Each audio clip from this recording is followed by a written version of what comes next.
நன்மையை மட்டும் சிந்திச்சிட்ருங்க, தீமையை சிந்திக்கவே வேண்டாம். காலையில் ஏந்திரிச்சா இன்றைக்கி எவனுக்கு களவு இடைஞ்சல் பண்ணலாம், எங்கே திருடலாம், இதையே நிறைய மனிதர்கள் சிந்தித்து கொண்டிருக்கிறார்கள். கருத்துரை புள்ளி அதை வேணாம், ஏன்ச்ச உடனே அப்பா எங்கே இருக்கு என்ன, அதுதான் நம்ம சிந்தனையே வேறு இடத்துல இருக்கும், வாழ்க்கை நல்லா இருக்கும். அடுத்தது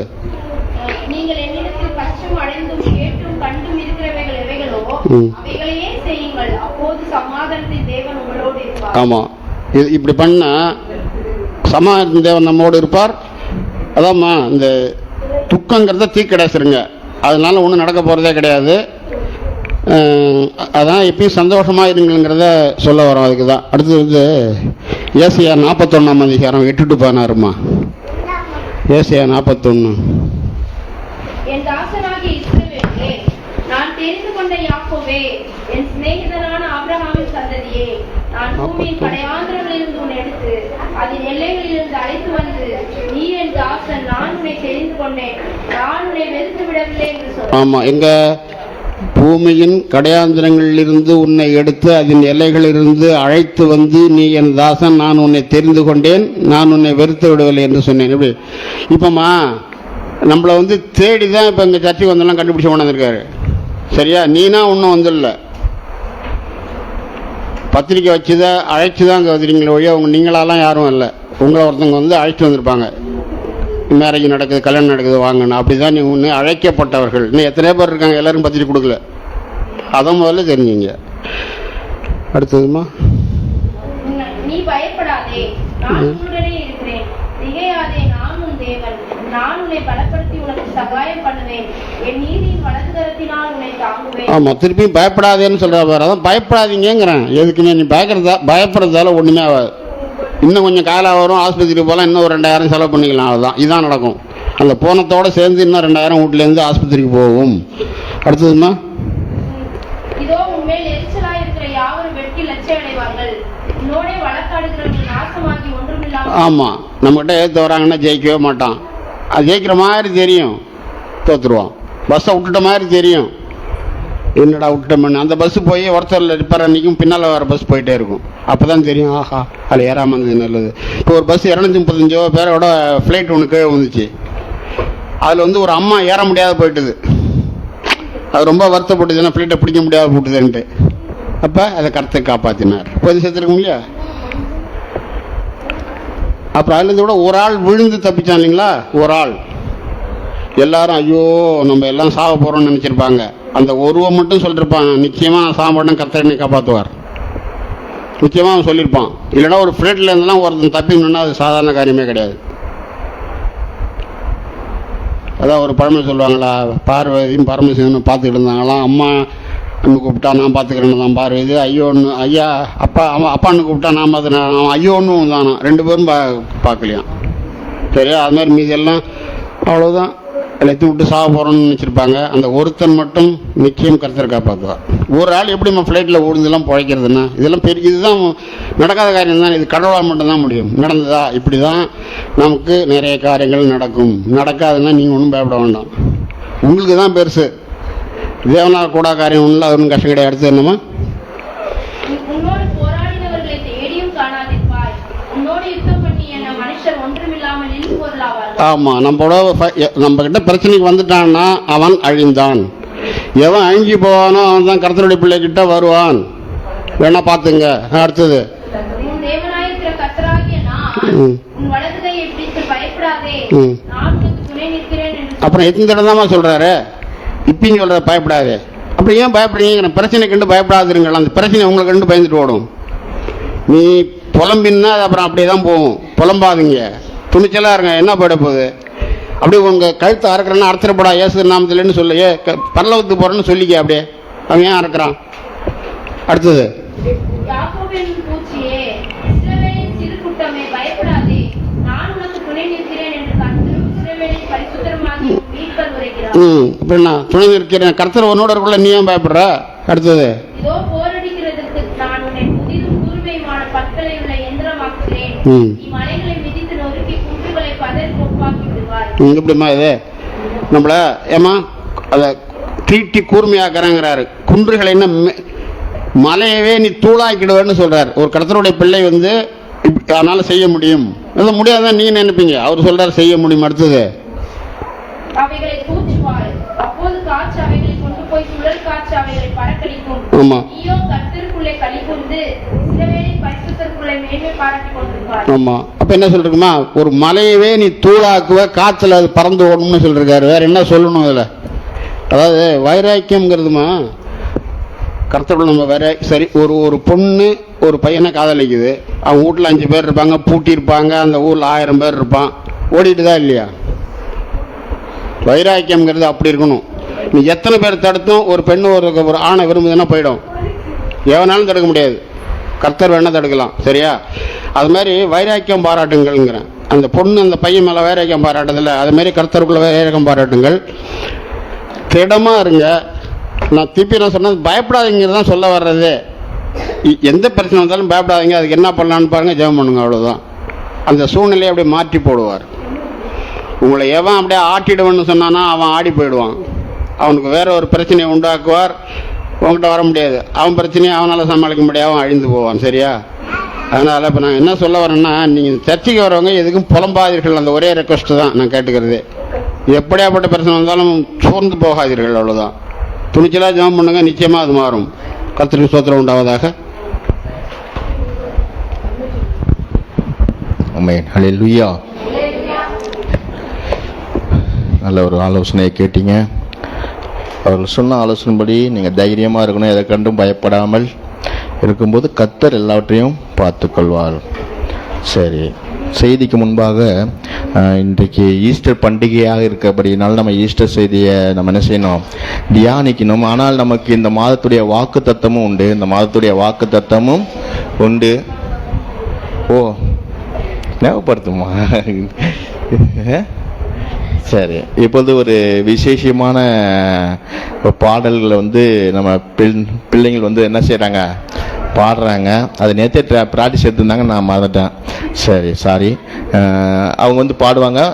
கொஞ்சம் கேளுங்க. வாங்க, முன்னாடி வந்துருங்க. இந்த முன்னாடி நில்லுங்க. சீக்கிரம், டைம் மணி ஆயிடுச்சு.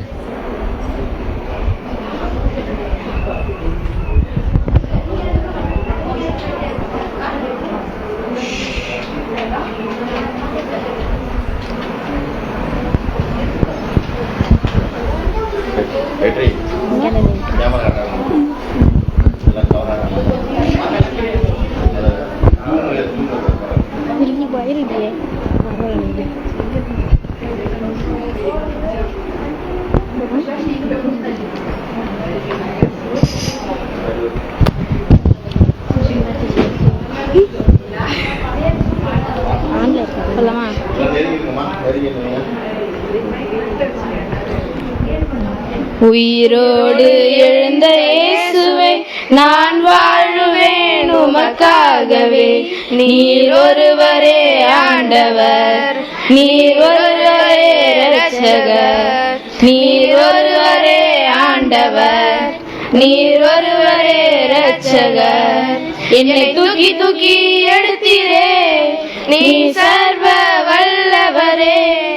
என்னை தூக்கி தூக்கி எடுத்தீரே, நீ சமாதானக்காரனரே.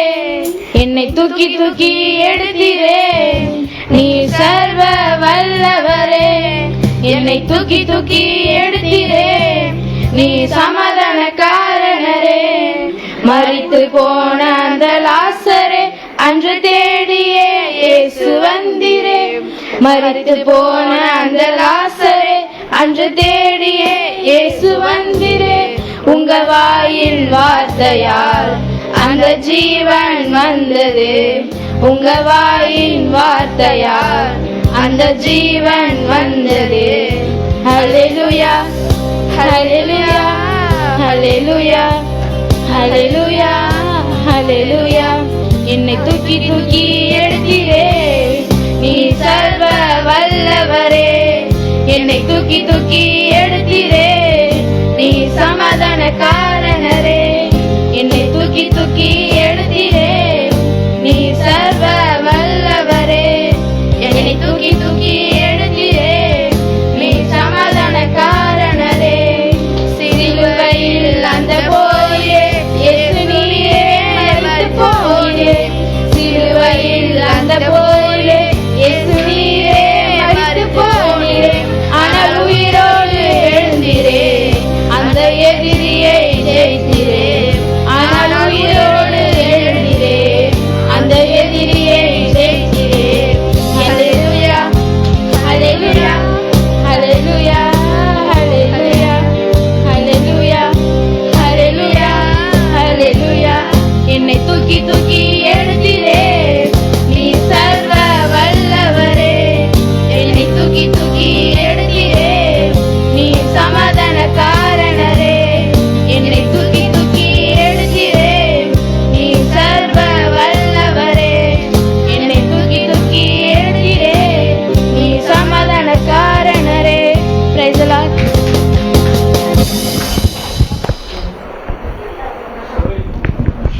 பரவாயில்ல, பிள்ளைகள் பாடினார்கள். கர்த்தர் உங்களை ஆஸ்வதிப்பாராக. இப்பொழுது அதான் செய்திக்கு முன்னாடி நம்முடைய வாக்கு தத்தத்தை என்ன செய்வோம் அப்படி நினைவு கூர்ந்துட்டு நம்ம செய்தி ஈஸ்டர் செய்திக்கு நிறைய கடந்து செல்லலாம். வாக்கு தத்தம் யாருக்கு தெரியும்? நம்ம சபையோட வாக்கு தத்தம். ஆமாம், சரி. அருண், உனக்கு தெரியுமா? பார்க்கலையா? ஏசாயா 58:11 வாசிங்களா? கர்த்தர் நித்தமும் உன்னை நடத்தி மகா வறட்சியான காலங்களில் உன் ஆத்துமாவை திருப்தியாக்கி நினமுள்ளதாக்குவார். நீ நீர்ப்பாய்ச்சலான தோட்டத்தை போலவும் வற்றாத நீருட்டை போலவும் இருப்பாய் என்பதுதான் நம்முடைய இந்த ஏப்ரல் மாதத்துடைய வாக்கு தத்தம். ஆகவே இதை நீங்கள் என்ன செய்யுங்க, வீடுகளில் போய் நல்லா அதை வைத்து ஜெபம் பண்ணுங்க. ஆண்டவர் சொன்னார், நான் திருப்தி ஆக்குவேன், உங்களை என்ன செய்ய போறேன், இந்த மாதத்தில் திருப்தியாக்கி நடத்துவேன். ஆனால் பார்த்தீங்கன்னா சூழ்நிலை அப்படி இருக்காது. பார்த்தீங்கன்னா எல்லாம் வறட்சி, எல்லாம் ரொம்ப இதாக இருக்கிற சூழ்நிலை தான். ஆனாலும் கர்த்தர் சொல்றாரு, நான் என்ன செய்வேன், நான் திருப்தியாக்கி அந்த வறட்சியின் காலத்தில் நான் எப்படி இருப்பேன், உங்களை நீர்ப்பாய்ச்சலான தோட்டத்தை போல வற்றாத நீருற்றை போல நான் என்ன செய்வேன், உங்களை மாற்றுவேன் என்று சொல்லி கர்த்தர். நீங்க பேசுறீங்களா? நீங்க வரீங்களா? கொஞ்சம் கேளுங்களா. சத்தியத்தை கேட்க தான் நம்ம வந்திருக்கிறோம், பேச வரல. இது நீங்க கேட்டீங்கன்னா உங்க வாழ்க்கைக்கு ஆசீர்வாதம். விளையாண்டுட்டே இருந்தா வாழ்க்கை ஃபுல்லா விளையாண்டுட்டே இருக்க வேண்டியதான். இங்க கேட்க தான் கர்த்தர் உங்களை ஆஸ்வதிப்பார். இந்த வசனம் என்ன சொல்றாங்க? இந்த வசனம் இப்ப நான் என்ன வசனம் சொன்னேன் தெரியுமா? சொல்லுங்களா. இப்ப நான் சொன்ன வசனம் வாக்கு தத்தம் சொன்னேன். இந்த மாசத்தோட வாக்கு தத்தம் சொல்லுங்க. அது எங்களுக்கு எதுக்குங்கிறியா? அப்படி இருக்கக்கூடாது, கவனமா இருக்கணும். ஏசாயா 58:11 தான் வாக்கு தத்தம். விளையாட்டு சபைக்குள்ள நம்ம விளையாடக்கூடாது. சபைக்கு வெளியில தான் நம்ம என்ன செய்யணும், விளையாடணும். சபை முடிந்த பிறகுதான் நம்ம என்ன செய்யணும், பேசணும். அப்படி நம்ம கற்றுக்கொண்டு வரும்போது கர்த்தர் செய்வார், உங்களை ஆஸ்வதிப்பார். லைவ் போயிட்டு இருக்கு. அப்படி இருக்கும்போது அது டிஸ்டர்ப் ஆகும். ஓகேவா? அங்கே பார்க்குறவங்களுக்கும் அது டிஸ்டர்ப் ஆகும். நீங்கள் அமைதியாக இருந்தால் தான் நான் என்ன செய்ய முடியும், சிந்தனை மாறாம நான் செய்தியை கொடுக்க முடியும். ஆகவே இந்த வாக்கு தத்தத்தை நம்ம வருகிற நாட்களில் நம்ம தியானிக்கலாம். உங்களை நினைவுபடுத்த தான் இந்த நேரத்தில் சொன்னேன். ஆகவே இன்னைக்கு ஈஸ்டர் செய்தியை பற்றி நம்ம தியானிக்கலாம். லூக்கா 24:6. லூக்கா 24:6.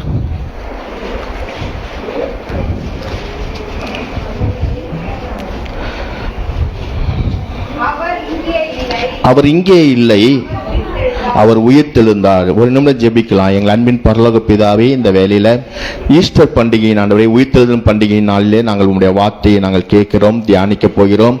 தேவன் நீங்க ஆண்டவரே அப்பா, இந்த உயிர்த்தெழுதல் வல்லமையுள்ள இந்த செய்தி எங்களை ஆண்டவரை உயிர்ப்பிக்க வேண்டுமாய் எங்கள் ஆவி ஆத்துமாவிலே நாங்கள் ஆண்டவரை உயிர்ப்பிக்கப்பட கத்த உதவி செய்யுங்க. எங்களோடு பேசுங்க. உங்க கரத்திலே தருகிறோம், ஆசீர்வதிங்க. இயேசுவின் நாமத்தில் பிதாவே, ஆமென், ஆமென். பார்க்கிறோம், அங்கு ஆண்டவரை வைத்த கல்லறையை போய் பார்க்க போகிறார்கள். போன இடத்துல அங்க 2 தூதர்கள் இருந்து சொல்றாங்க, அவர் இங்கே இல்ல, நீங்க அடக்கம் பண்ணின அந்த கல்லறையில இருந்தா இயேசுநாதர் என்ன இல்ல, அவர் இங்க உள்ளே இல்ல, அவர் என்ன செய்து விட்டார், உயிர்த்தெழுந்து விட்டார். இயேசுநாதர் என்ன செய்து விட்டார், உயிர்த்தெழுந்து விட்டார். உயிர்த்தெழுந்தார்கள் என்ற செய்தி நம்ம எங்கேயாவது கேள்விப்பட்டிருக்கோமா? நம்ம ஊர்ல எங்கேயாவது எங்கள் ஊரில் இவங்க உயிர்த்தெழுந்தாங்க, மரித்து போய் என்ன செஞ்சாங்க, உயிரோடு வந்தாங்க அப்படின்னு யாராவது நம்ம கேள்விப்பட்டிருக்கோமா? நானும் யோசிச்சு பார்த்தேன், ஒன்றும் யாரும் அப்படி சொன்னது இல்லை. ஆனால் மரண தருவாயில் இருந்தவங்கள என்ன செய்திருக்காங்க, உயிர் பெற்றிருக்காங்க. மரணம் அப்படியே ஊசலாடிட்டு இருந்தவங்களை என்ன பண்ணுவாங்க, உயிர் பெற்றிருப்பாங்க. ஆனால் மரணம் மூச்சு எல்லாம் போய் அடக்கம் பண்ணி அதுக்கப்புறம் அதுலேருந்து என்ன செஞ்சாங்க, உயிரோடு வந்திருக்காங்கன்னா இந்த உலகத்தில் யாருக்குமே அப்படி என்ன இல்லை. ஆனால் நீங்களும் நானும் ஆராதிக்கிற இயேசுதான் என்ன செய்தாரு, அவர் உயிர் தெழுந்தார். 3 நாள் பூமிக்குள்ளே இருந்து அந்த 3ஆம் நாள் என்ன செய்தார், அவர் உயிரோடு எழுந்தார். எதற்காக அவர் உயிரோடு எழுந்தார்? உங்களையும் என்னையும் ஆசீர்வதிக்கும்படியாக. அதான் சொல்றாரு, ஏதோ வெளிப்படுத்தல சொல்ல பாருங்க, 1ஆம் அதிகாரத்துல, மரித்தேன்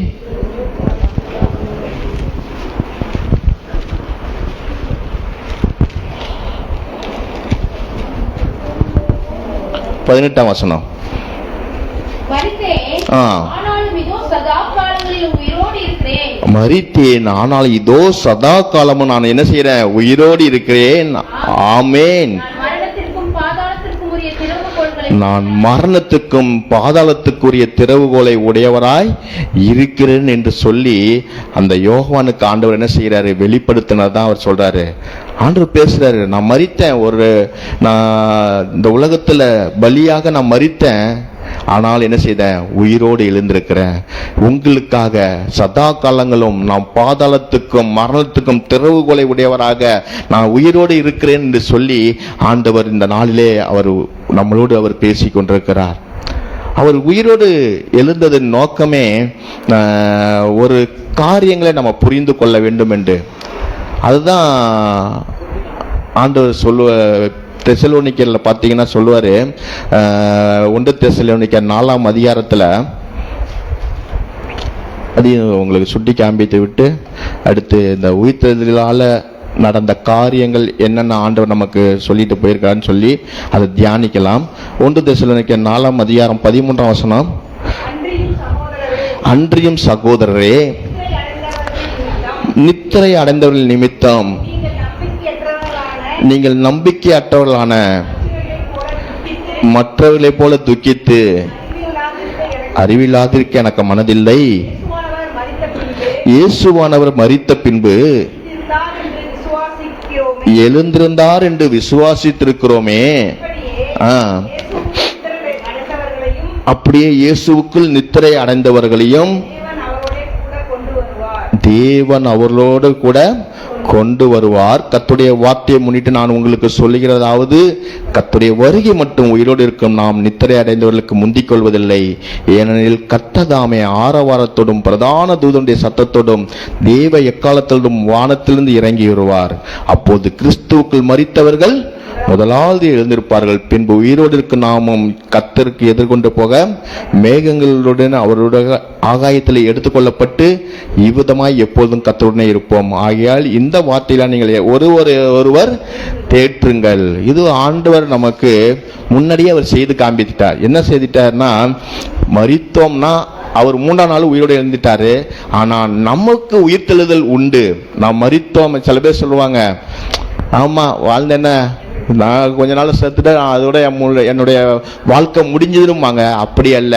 அந்த வாழ்க்கைக்கு அப்புறம் இயேசுநாதர் எப்படி உயிர்த்தெழுந்தாரோ, அவர் மரித்து மறுபடியும் உயிர்த்தெழுந்தாரோ, அது போல நம்மளையும் ஆண்டவரே செய்வாரு, உயிர்ப்பிப்பார். அதுதான் அந்த தெசலோனிக்க சபையை பார்த்து பவுல் எழுதுகிற அந்த நிருபத்தை சொல்றாரு. நீங்களும் என்ன செய்வீங்க? மரித்து அப்படியே போயிட மாட்டீங்க. கிறிஸ்து எப்படி உயிர்த்தெழுந்தாரோ அதுபோல நீங்களும் என்ன செய்வீங்க? உயிர்த்தெழுந்திருப்பீங்க. கிறிஸ்துவுக்குள் மரித்தவர்கள் முதலாவது எழுந்திருப்பார்கள். பின்பு உயிரோடு இருக்கிற நாம் என்ன செய்வோம்? கர்த்தர் வருவார். கர்த்தர் வரும் பொழுது அவரோடு கூட நம்மளே என்ன செய்வார்? அழைத்து கொண்டு போக வருவார். ஆகவே நமக்கு இந்த வாழ்க்கை இதோட முடிந்து போகிற வாழ்க்கை அல்ல. அதுக்கப்புறம் ஒரு வாழ்க்கை இருக்கிறது. அதான் நித்திய வாழ்க்கை. அதுக்கு அடையாளமாக தான் இயேசுநாதர் என்ன செய்தாரு? செய்து காண்பித்து போயிட்டார். மரித்தாரு. இந்த உலக மக்கள் எல்லாரும் மரிக்கிற போல அவரும் மரித்தாரு. ஆனா அவர் 3ஆம் நாளே உயிரோடு வந்துட்டாரு. ஆனா நமக்கு அவருடைய வருகையை எப்ப நம்மள என்ன செய்வோம்? நம்மளும் உயிரோடு எழுந்திருப்போம். அவர் எப்ப வருகிறாரோ, அவர் 2ஆம் வருகையிலே அவர் வரும் பொழுது அப்பொழுது நம்மளும் என்ன செய்வோம்? கிறிஸ்துவுக்குள்ள நம்ம மரித்து விட்டோம் என்றால் நம்ம என்ன செய்வோம்? அவர் வரும்போது எழுந்திருப்போம். அவர் வரும்போது நம்ம உயிரோடு இருந்தால் அவர் எக்காலம் ஊதும் போது நம்ம அவரோடு கூட என்ன செய்வோம்? கூடவே நம்ம எடுத்துக்கொள்ளப்பட்டு பரலோகத்துக்கு போவோம். இதான் ஒரு கிறிஸ்தவ வாழ்க்கை. வெளியில சொல்லுவாங்க, வெந்ததை சாப்பிட்டு விதி வந்தா அது என்ன சொல்லுவாங்க? அந்த பழமொழி தெரியுமா? அந்த பழமொழி சொல்லுவாங்க, வெந்ததை சாப்பிட்டு அதோட அவங்க வாழ்க்கை முடிஞ்சதுன்னு. அப்படி அல்ல. கிறிஸ்துவருக்குள்ளாக இருக்கிற வாழ்க்கை முடிகிற வாழ்க்கை அல்ல. மறுபடியும் ஒரு நித்திய ஜீவனுக்குள்ளான ஒரு வாழ்க்கையை தான் கர்த்தர் உங்களுக்கும் எனக்கு ஆண்டவர் வைத்திருக்கிறார். ஆகவே இந்த வாழ்க்கையில நமக்கு போராட்டங்கள், பாடுகள், கஷ்டங்கள் எல்லாம் இருக்கலாம்.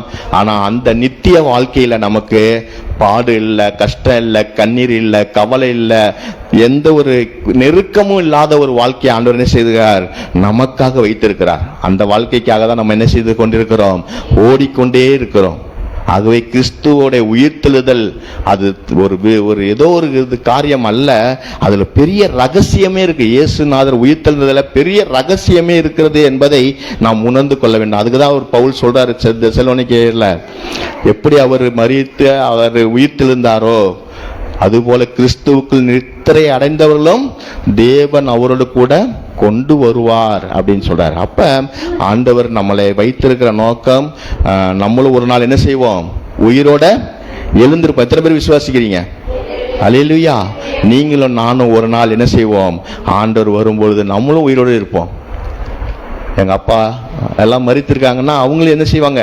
உயிரோடு எழுந்திருப்பாங்க. ஆண்டவர் வரும்பொழுது என்ன செய்வாங்க? அவங்களும் என்ன செய்வாங்க? உயிரோடு எழுந்திருந்து ஆண்டவருடைய ராஜ்யத்துக்குள்ள பரலோகத்துக்கு நேராய் அவர் அழைத்து செல்ல அவர் வருவார். ஆகவே உயிர்த்தெழுதல் இல்லை என்று அப்பயே ஒரு குரூப் இருக்கு. உயிர்த்தெழுதலாம் இல்லைங்க, பிறந்தோம் செத்தோம் அதோட முடிஞ்சு போச்சு அப்படின்னு நினைத்து கொண்டிருக்காங்க. அப்படி அல்ல, மறுபடியும் நம்மளுடைய உயிர்த்தெழுதல் இருக்கிறது. அது பரலோகத்துக்கு நேராய் உயிர்த்தெழுதலாய் காணப்படுகிறது. ஆகவே அந்த உயிர்த்தெழுதலை நம்ம என்ன செய்யணும்? நம்ம வாஞ்சிக்கணும். ஆண்டவருக்குள்ள நாம் மரிக்கணும். மரித்த ஆண்டவர் வரும்போது நான் என்ன செய்யணும்? நான் எழுந்திருக்க வேண்டும் என்கிற அந்த நம்பிக்கையோடு நம்ம ஜீவிக்கும் போது கர்த்தர் நிச்சயம் உங்களை ஆசீர்வதிக்கிறவராய் இருக்கிறார். இந்த பகுதியிலிருந்து ஒரு சில காரியங்களை நாம் என்ன செய்யலாம்? தியானிக்கலாம் என்று நான் பார்த்தேன். வாசிக்கலாம். அதே லூக்கா எழுதின சுவிசேஷத்துல 24ஆம் அதிகாரம் 11ஆம் வசனம் வாசிங்க.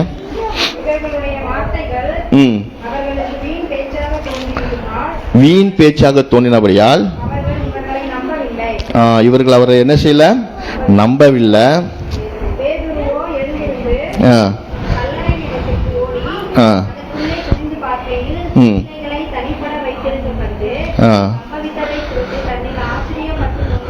ஆச்சரியப்பட்டு கொண்டு போனா. இதுல பார்க்கிறோம், இன்னைக்கு அவருடைய அந்த மரியாள்கள்லாம் என்ன பண்றாங்க? காலையிலே போய் அதிகாலையிலே போய் ஆண்டவரை பார்க்குறாங்க. பார்த்துட்டு வந்து என்ன சொல்றாங்க? அவர் அங்க இல்ல, அவர் உயிரோடு எழுந்துட்டாருன்னு எங்களுக்கு என்ன செய்யுது? அங்க தூதர்கள் சொன்னாங்கன்னு சொன்னா அவங்க எல்லாம் என்ன சொல்றாங்க? அந்த வார்த்தை என்ன சொல்றாங்க? இது ஒரு வீண் பேச்சு, இது ஒரு வீணான பேச்சு. இப்ப நம்ம பேசுகிறத கூட உலகம் என்ன சொல்லும்? இவங்க பேசுறதெல்லாம், கிறிஸ்தவங்க பேசுறதெல்லாம் ஒரு சும்மாங்க, அதெல்லாம் 2000 வருஷத்துல இருந்து பேசிட்டு தாங்க இருக்காங்க அப்படின்னு என்ன செய்வாங்க? இன்னைக்கு அந்த மாதிரி வீண் பேச்சு சொல்றவங்க இருக்கதான் செய்யறாங்க. அன்னைக்கும் அவருடைய சீசர்கள் என்ன பண்ணாங்க? அந்த மரியாள் அந்த ஸ்திரீகள் போய் என்ன பண்ணாங்க? பார்த்துட்டு வந்து அந்த தூதன் சொன்னதை சொல்றாங்க. அவர் உயிர் தெழுந்துட்டாருன்னு சொல்லும் போது அவங்க என்ன சொல்றாங்க? இது என்ன செய்யுது? இது ஒரு வீண் பேச்சியாக தோன்றுகிறதுனால் அவர்கள் என்ன செய்யல? நம்பவில்லை. விசுவாசம் இல்லை. ஆண்டவர் உயிர்த்தெழுந்திருப்பார் என்கிற அந்த விசுவாசம் இல்ல. ஆண்டவர் சொல்லிட்டாரு, அதே லூக்கா 18ஆம் அதிகாரத்திலே சொல்லிட்டாரு, நான் என்ன பண்ணுவேன்? மனுஷகுமாரன் கையில ஒப்பு கொடுக்கப்பட்டு நான் பல பாடுகள் பட்டு அடிக்கப்பட்டு நான் என்ன செய்வேன்? கொலை செய்யப்பட்டு நான் என்ன செய்வேன்? 3ஆம் நாள். அது வாசித்தீங்களா? 18ஆம் அதிகாரம் 31 இருந்து 33 வரைக்கும் லூக்கா 18.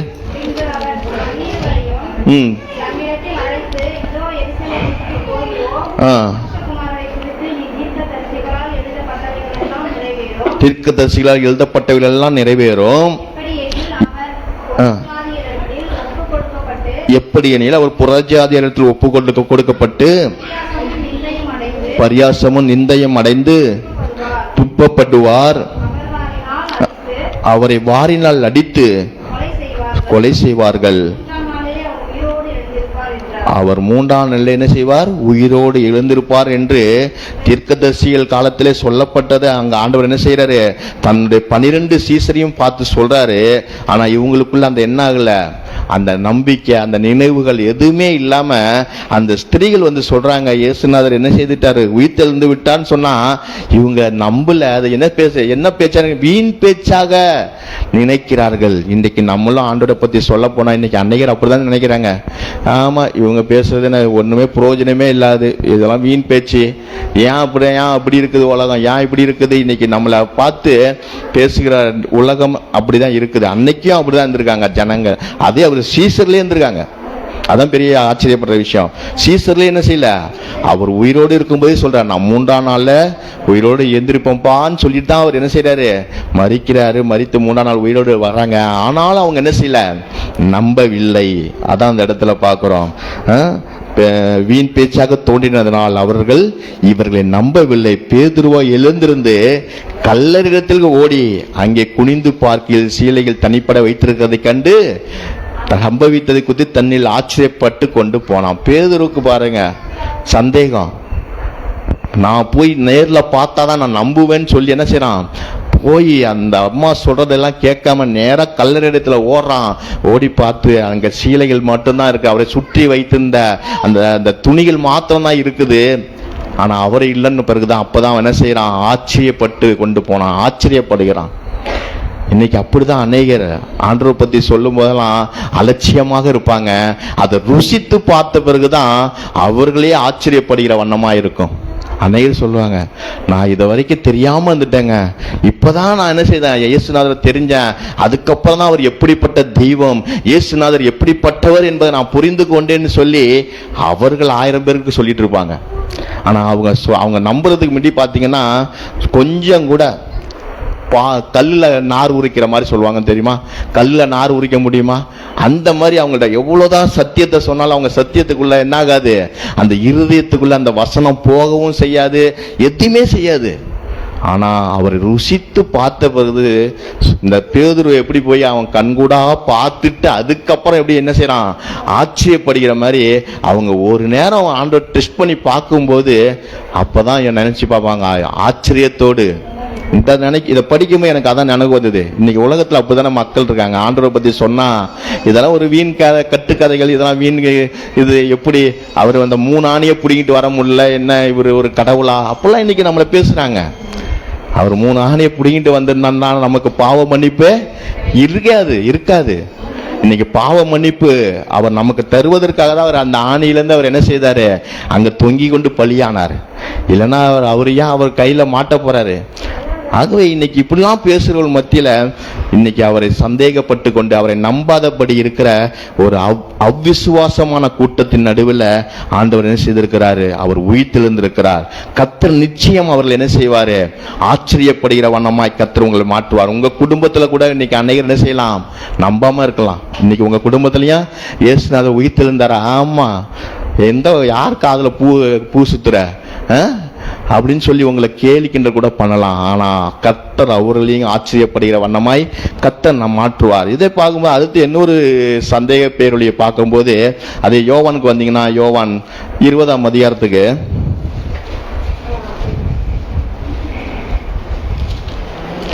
யோவான் 20:24 வாசிங்க.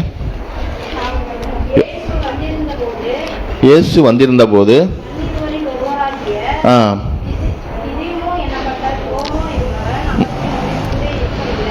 ஆமா, இயேசு வந்திருந்த போது 12 ஒருவனாகிய அந்த திமோதி எனப்பட்ட தோமா அப்போது அங்க இல்ல.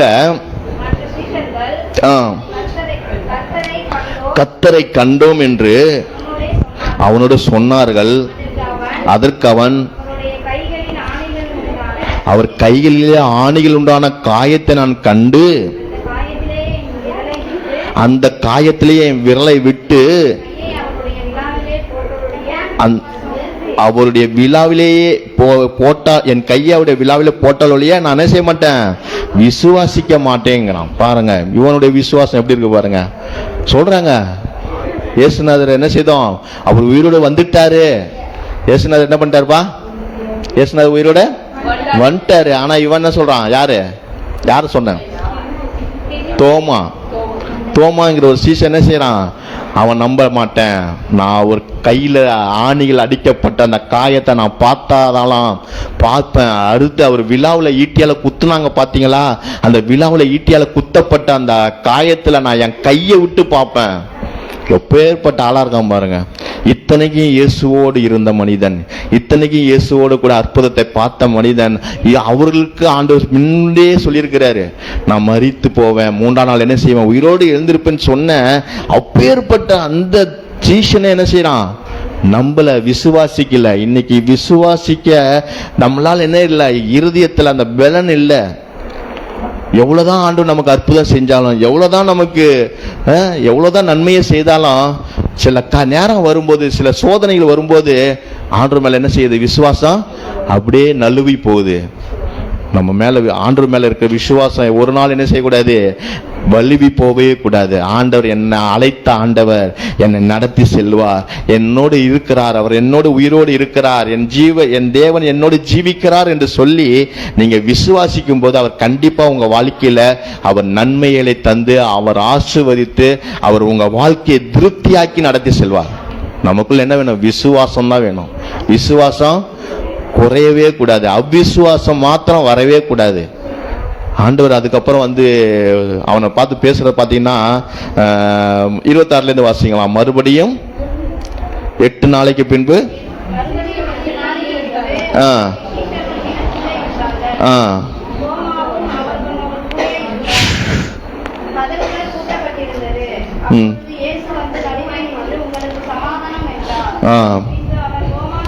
பின்பு அவர் தோமாவை நோக்கி, உன் விரலை இங்க காட்டுப்பான்னு சொல்லி என் கைகளை பார், உன் கையை நீட்டி என் விழாவில போடு,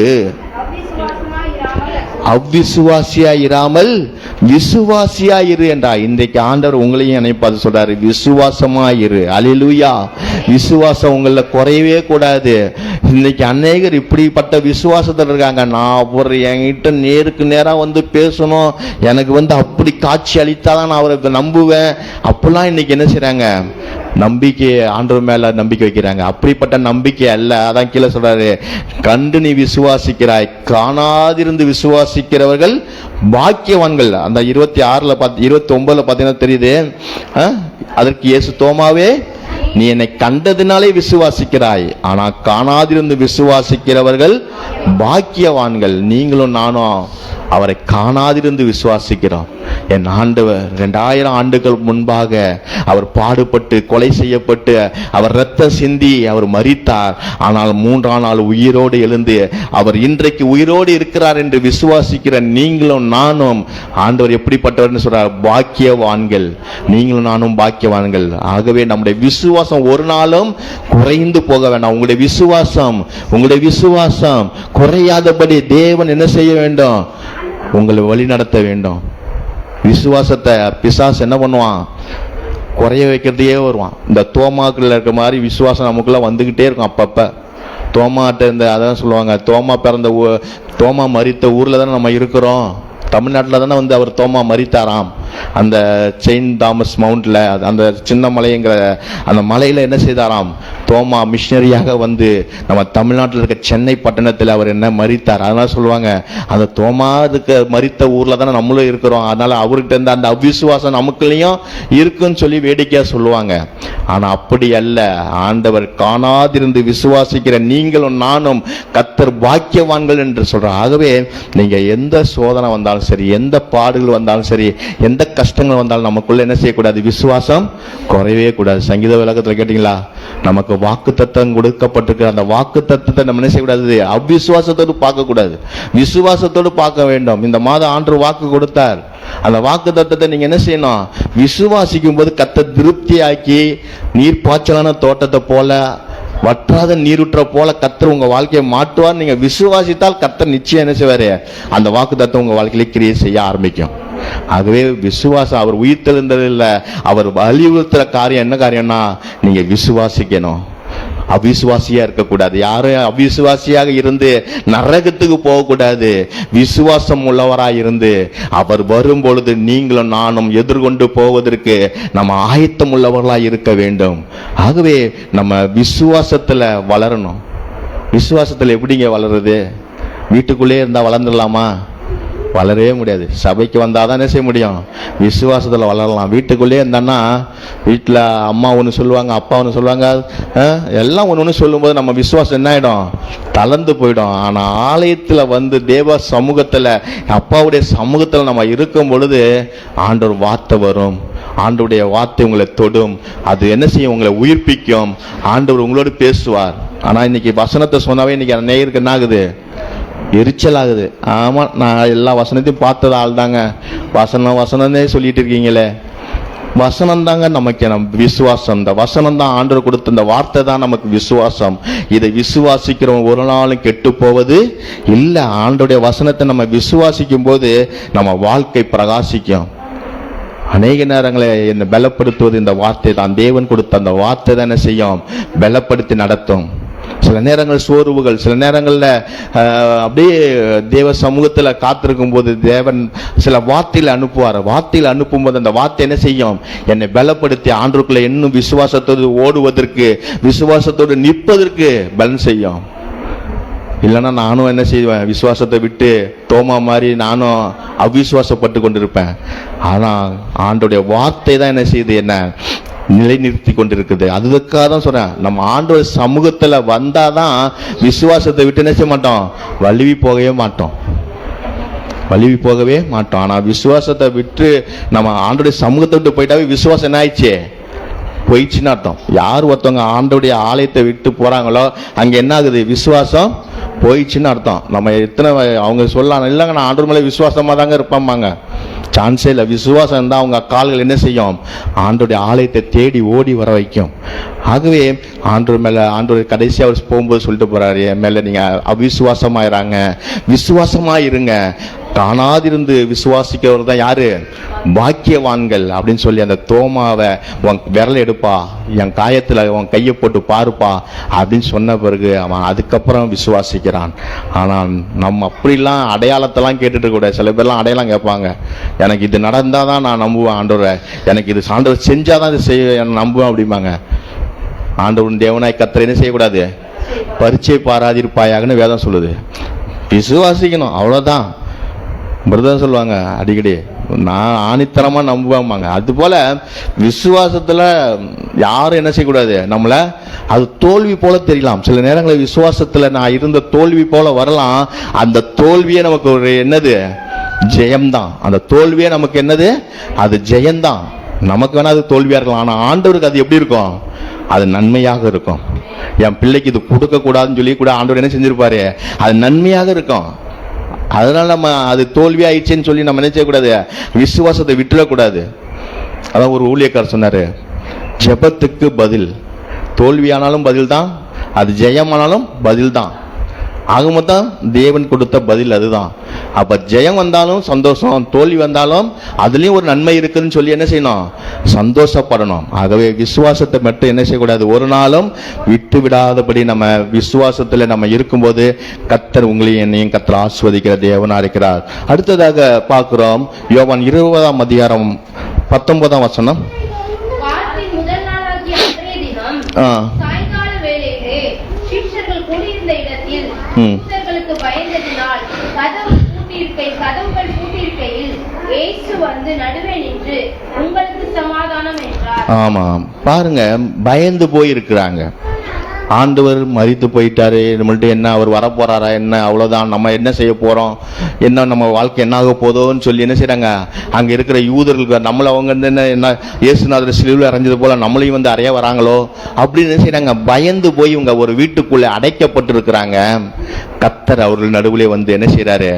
உங்களுக்கு சமாதானம் என்கிறார். நம்ம பயப்படக்கூடாது. ஆண்டவர் சொல்ற, நான் சதா காலமும் நான் என்ன செய்யறேன்? உங்களோடு இருக்கிறேன்னு இருக்கிறாரு. ஆனா இவங்களுக்குள்ள என்ன வருது? பயம். இன்னைக்கு ஒரு ஆவிக்குரிய மனுஷனை வீழ்த்துவது பயம். அதுக்குதான் ஆண்டவர் அங்க அந்த பயப்பட்டு கொண்டு அந்த சீசர்கள் நடுவில் வந்து உங்களுக்கு நான் சமாதானத்தை கொடுக்கிறேன், உங்களுக்கு நான் பயத்தை அல்ல, உங்களுக்கு நான் சமாதானத்தை, என்னுடைய சமாதானத்தை உங்களுக்கு வைத்து போகிறேன்னு சொல்லிட்டு தான் அவர் போனார். அவருடைய சமாதானத்துக்கு இந்த உலகத்துல என்ன கிடையாது? ஈடு இணையே கிடையாது. எதை வேணாலும் காசு கொடுத்து வாங்கலாம்,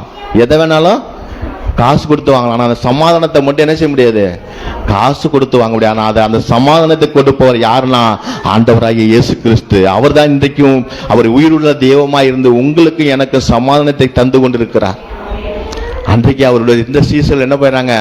நமக்கு என்ன சம்பவிக்க போதோ தெரியலையே, அவரை சிலுவையில் அரைஞ்சாங்க, அடுத்து நம்ம இப்படி ஒளிந்து கொண்டு போய் பதுங்கி கொண்டு போய் இருக்கிறோம் அப்படின்னு பயந்து போயிருக்காங்க. அந்த யூதர்களுக்காக பயந்து கொண்டு போய் இருக்கும்போது தான் ஆண்டவர் வந்து அவர்கள் நடுவில் இருக்காரு. நீங்க ஏன் பயப்படுறீங்க? நான் உங்களோடு இருக்கிறேன்னு தானே சொன்னேன். ஏன் பயப்படுறீங்க அப்படின்னு சொல்லி உங்களுக்கு நான் சமாதானத்தை தருகிறேன், என்னுடைய சமாதானத்தையே உங்களுக்கு கொடுத்திருக்கிறேன்னு சொல்லி அங்க சமாதானத்தை உண்டு பண்ணுகிறார். இன்னைக்கு எதை குறித்தெல்லாம் உங்களுக்கு பயம் வருது? பயம், சில பேருக்கு மரண பயம். எனக்கு இப்படி ஆயிடுமா, அப்படி ஆயிடுமா, எனக்கு இந்த வியாதி வந்துருமா, எனக்கு அந்த வியாதி வந்துருமா, வர்றதுக்கு முன்னாடியே என்ன உண்டு? பயம். எனக்கு இப்படி இருந்துருமா, அப்படி இருந்துருமா அப்படின்னு பயம். ஆண்டவர் உங்களுக்கு சமாதானத்தை கொடுத்து வைத்திருக்கிறார். நீங்க எதை குறித்து என்ன வேணாம், பயப்படவே வேண்டாம். எந்த வியாதி வந்தாலும் அந்த வியாதி ஆண்டவரால் என்ன செய்ய முடியும்? சுகமாக்க முடியும். எப்பேற்பட்ட கஷ்டம் வந்தாலும் சரி, அந்த கஷ்டத்தை நீக்க அவரால் முடியும். அதுக்காக என்ன செய்ய வேண்டாம், பயந்து நம்ம நடுங்க வேண்டியதில்லை. அப்பா சமூகம் இருக்கு, தேவ சமூகம் இருக்கு. அந்த சமூகத்துல போய் நான் விழுந்து கிடந்தா போதும், கர்த்தர் என்ன செய்வாரு? எல்லா பயத்தை நீக்கி ஆண்டவர் என்ன செய்வார்? என்னை அவருடைய சமாதானத்தினாலும் அவருடைய சந்தோஷத்தினாலும் அவருடைய மகிழ்ச்சியினாலும் என்னை நிரப்புவார் என்று நீங்க என்ன செய்யணும்? நீங்க தேவ சமூகத்தை தேடி வந்தா போதும், கர்த்தர் என்ன செய்வாரு? இவங்க தேவ சமூகத்துக்கு போய் ஜெபிக்கலாம் போல இவங்க ஒரு வீட்டுக்குள்ளே அடைஞ்சிட்டாங்க. வீட்டுக்குள்ளே என்ன பண்ணிட்டாங்க? அப்படியே ஒருவர் முகத்தை பார்த்துக்கிட்டு இருக்காங்க. எதுக்கு? பயந்து போய். நம்மளும் ஒரு நாளும் பயந்து போகக்கூடாது. ஏசப்பா என்னோடு இருக்கிறார், அவர் உயிருள்ள தேவன், அவர் உயிரோடு இருக்கிறார். அவர் 3ஆம் நாள் உயிரோடு இருந்து இருக்கிறதுக்கு காரணமே அதுதான். உங்கள் பயத்தெல்லாம் அவர் அப்புறப்படுத்தும்படியாக ஒரு பெரிய பலசாலியா இருப்பாரு. ஆனா அந்த பயம்னு ஒன்று வரும் பாருங்க, அவர் எப்பேற்பட்ட பலசாலியா இருந்தாலும் என்ன ஆயிடுவாரு? ஆட்டம் கண்டுவாரு. கேட்டா ஏதோ என்ன துரத்துது மாதிரி இருக்குங்க, ஏதோ ஒன்று என்னை விரட்டுற மாதிரி இருக்கு, நைட்டு படுத்தா ஏதோ என்னை அமுக்குற மாதிரி இருக்கு அப்படிங்கிற அந்த பயம் வரும் பாருங்க. அவன் பார்த்தா வெளியில வேணா பெரிய பயில்வான் மாதிரி இருக்கலாம், ஆனா அந்த பயத்தை வந்துச்சுனாவே அவன் ஆட்டம் கண்டுடும். ஆனா நீங்களும் நானும் ஆராதிக்கிற தேவன் நமக்கு பயமுள்ள ஆவியை தராதபடி அன்பும் தெளிந்த புத்தியும் நிறைந்த சமாதானமுள்ள ஆவியை தந்து உங்களையும் என்னையும் ஆண்டவர் என்ன செய்தாரு? சமாதானமா வைத்திருக்கார். அதான் சொல்றார், நான் சமாதானத்தோடு நித்திரை பண்ணி தூங்குவேங்கிறார். சமாதானத்தோடு நித்திரை படுத்தா என்ன செய்யணும்? காலை எந்திரிக்கிறது தான் தெரியும், நடுவில் என்ன நடக்குன்னே தெரியாது. ஆனா துன்மார்க்கனுக்கு அப்படி அல்ல, பயப்படுகிறவனுக்கு அப்படி அல்ல. தூக்கமே வராது. பயந்து என்ன ஆகும்? தூக்கம் போயிடும், நிம்மதி போயிடும். ஆனா ஆண்டவர் அந்த பயத்தெல்லாம் போக்கும்படியாக தான் அவர் இன்று உயிரோடு உங்களுக்காக எனக்காக அவர் உயிரோடு இருக்கிறார். உங்க பயத்தை போக்கும்படியாக எந்த பயமா இருந்தாலும் சரி, வியாதியின் பயமா இருந்தாலும் சரி, மரண பயமா இருந்தாலும் சரி, கடன் என்கிற பயமா இருந்தாலும் சரி, கஷ்டம் என்கிற பயமா இருந்தாலும், எந்த பயமா இருந்தாலும் அவர் என்ன செய்யறாரு? அதிலிருந்து உங்களை விடுதலையாக்கி அவர் சமாதானத்தை தர அவர் போதுமானவராய் அவர் இன்று உயிரோடு எழுந்திருக்கிறார். அதை தான் நாம் கொண்டாடி கொண்டிருக்கிறோம். ஆகவே அவரை நம்ம என்ன செய்யணும்? ஒரு நாள் என்ன செய்யக்கூடாது? அவரை நம்ம விட்டு விடாதபடி அவர் சமூகத்தை நம்ம நித்தம் தேடும்போது அவர் நமக்கு சமாதானத்தை தந்து அவர் ஆசீர்வதிக்கிறவராய் இருக்கிறார். 3வது பார்க்கிறோம். முதலாவது விசுவாசத்தை பற்றி பார்த்தோம், 2வது பயத்தை பற்றி பார்த்தோம். 3வது பார்க்கும்போது அதே யோவான் 20ஆம் அதிகாரம், யோவான் 20:22 வாசிங்க. அவர்கள் மேல் ஊதி பரிசுத்த ஆவியை பெற்றுக் கொள்ளுங்கள் என்றார். அப்ப 3வது அவர் அந்த சீஷர்களுக்கு கொடுக்கிற காரியம் என்னன்னா, பரிசுத்த ஆவியை பெற்றுக்கொள்ளுங்க. அவர் இருக்கிற வரைக்கும் அவங்களுக்கு என்ன இல்லை? பரிசுத்த ஆவியான் இல்லாம இயேசுநாதரே கூட இருந்துட்டு இருக்காரு. ஆனா அவர் சொல்லிட்டாரு, நான் போவேன், உங்களுக்காக ஒரு தேற்றவாளனை உங்களுக்காக என்ன செய்வேன்? அனுப்புவேன்னு சொன்னார். அந்த தேற்றவாளன் தான் அந்த பரிசுத்த ஆவியானவர். அந்த பரிசுத்த ஆவியை நீங்கள் என்ன செய்யணும்? பெற்றுக்கொள்ளணும்னு சொல்லி அவர்கள் மேல் ஊதுறார்.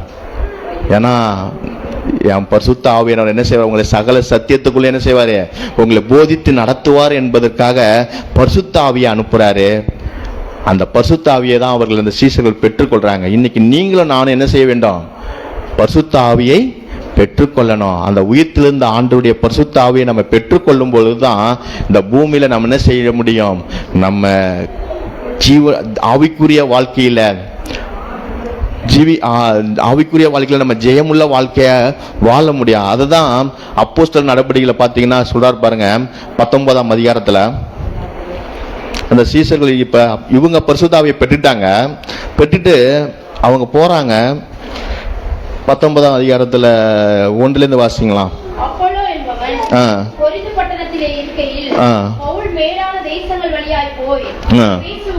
எபேசுக்கு வந்தான். ஆ. நீங்கள் விசுவாசிகளான போது நீங்கள் விசுவாசிகளான போது பரிசுத்த ஆவியை பெற்றீர்களா பரிசுத்தாவியை பெற்றீர்களா என்று கேட்டான். அதற்கு அவர்கள் நாங்கள் பரிசுத்தாவி உண்டு என்பதை நாங்கள் கேள்விப்படவே இல்லை என்றார்கள். அப்போது அவன், ஆ. அப்படியானால் ஆ. நீங்கள் எந்த ஞானஸ்நானம் பெற்றீர்கள் என்றான். ம். அதற்கு அவர்கள், யோவான் கொடுத்த ஞானஸ்நானம் பெற்றோம். ஓகே, இப்ப நம்ம ஞானஸ்தானம் எடுத்துட்டோம். நமக்குள்ள என்ன வேணும்? அடுத்து பரிசுத்த ஆவி வேணும். அங்க ஆண்டவர் அந்த சீஷர்களுக்கு அதான் கொடுக்கிறாரு. சீஷர்களுக்கே பரிசுத்த ஆவியை கொடுக்கிறாரு. அப்ப நம்மளும் என்ன செய்யணும்? அந்த பரிசுத்த ஆவியை பெற்றுக்கொள்வதற்கு நம்ம தேவ சமூகத்துல ஆராதனையில நம்ம ஆராதிக்கும் பொழுதுதான் பரிசுத்த ஆவியானவர் நம்ம மேல இறங்கி வருவார். அன்றைக்கு ஆண்டவர் அவர்கள் மேல என்ன செய்கிறாரு? ஊதி பரிசுத்த ஆவியை பெற்றுக்கொள்ளுங்கள் சொல்லி பரிசுத்த ஆவியை கொடுத்தார். அந்த பரிசுத்த ஆவியோட பெனிஃபிட்டா நன்மைகள்லாம் என்னன்னு பாத்தீங்கன்னா பின்னால சொல்றேன் உங்களுக்கு. அது ஒரு நாள் எடுக்கிறேன். பரிசுத்த ஆவியானவர் தான் நம்மளை என்ன செய்வாரு? சத்தியமான பாதையில, சத்தியத்தின் பாதையில நம்மளை நடத்தி கொண்டு செல்வார். இங்க போகணும், அங்க போவேன், நான் இதை செய்யணும், அதை செய்யக்கூடாது, நீ இதை செய்யாத அப்படின்னு சொல்லி எல்லாம் பரிசுத்த ஆவியானுடைய வேலை அதுதான். அதுக்கு தான் பரிசுத்த ஆவியை பெற்றுக்கொள்ளணும். ஆவிக்குரியவர்களை நம்ம எதுக்கு பரிசுத்த ஆவியை பெற்றுக்கொள்ளணும்? ஆவிக்குரியவர்களுக்கும் மாம்சத்துக்குரியவர்களுக்கும் அதான் வித்தியாசம். மாம்சத்துக்குரியவர்கள்ட்ட பரிசுத்த ஆவி இருக்காது, ஆவிக்குரியவர்கள்ட்ட பரிசுத்த ஆவி இருக்கும். அந்த பரிசுத்த ஆவியானவர் உங்களை என்ன செய்வார்? நல்ல வழியிலே நடத்தி கொண்டு செல்வார்.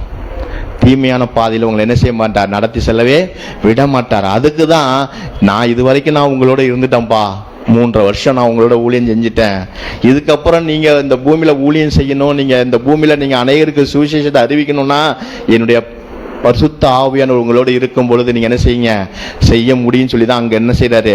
அவருடைய பரிசுத்த ஆவி அவர்கள் மேல ஊதி இந்த பரிசுத்த ஆவியை பெற்றுக்கொள்ளுங்கன்னு சொல்லி அதே அப்போஸ்தலர் 2ஆம் அதிகாரத்துல பாத்தீங்கன்னா அதுலயும் சொல்வார் பாருங்க. அப்போஸ்தலர் 2ஆம் அதிகாரம் இல்ல 1ஆம் அதிகாரம், சாரி,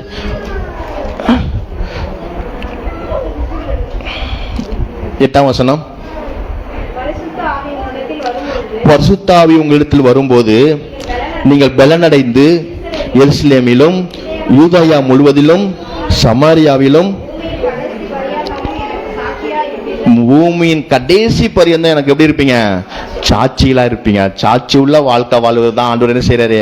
அந்த பரிசுத்த ஆவியை நீங்க பெற்றுக்கொள்ளுங்கிறாரு. இன்றைக்கு நீங்களும் நானும் ஞானஸ்தானம் எடுத்த நம்ம கர்த்தருக்குள்ள என்ன செய்யணும்? அந்த பரிசுத்த ஆவியோடு நம்ம வாழும்போது இந்த பூமியில நம்மளை கர்த்தர் சாட்சியாய் நிறுத்துவார். பரிசுத்த ஆவி இல்லைன்னா கண்டிப்பா நம்ம சாட்சியாய் நிற்கவே முடியாது. பரிசுத்த ஆவியானவர் இல்லாத வாழ்க்கை நம்ம வாழ்க்கை ஒரு தடுமாறும் படகை போலதான். எந்த நேரம் எப்போ கவிழ்வோன்னு தெரியாது. ஆனா பரிசுத்த ஆவியானவர் என்னன்னா நம்மளை அப்படியே பேலன்ஸ் பண்ணி நடத்தி கொண்டு போயிட்டே இருப்பாரு. அதுதான் சொல்ற, பரிசுத்த ஆவி உங்களிடத்துல வரும்போது நீங்க என்ன பண்ணுவீங்க? பலன் அடைவீங்க. சோர்வு வரும், பரிசுத்த ஆவியானவர் என்ன செய்வாரு? மகளே நீ சோர்வடையாத அப்படின்னு சொல்லி ஆண்டவர் என்ன செய்வாரு? நம்மளை பலப்படுத்துவாரு. அதுக்கு தான் பரிசுத்த ஆவியானவர். அவர் அன்னைக்கு அதுக்காக தான் அவர் சீசர்கள் மேல அந்த பரிசுத்த ஆவியை பெற்றுக்கொள்ளுங்கன்னு சொல்லி அவர் பரிசுத்த ஆவியை ஊதி பெற்றுக்கொள்ள வைத்தார்.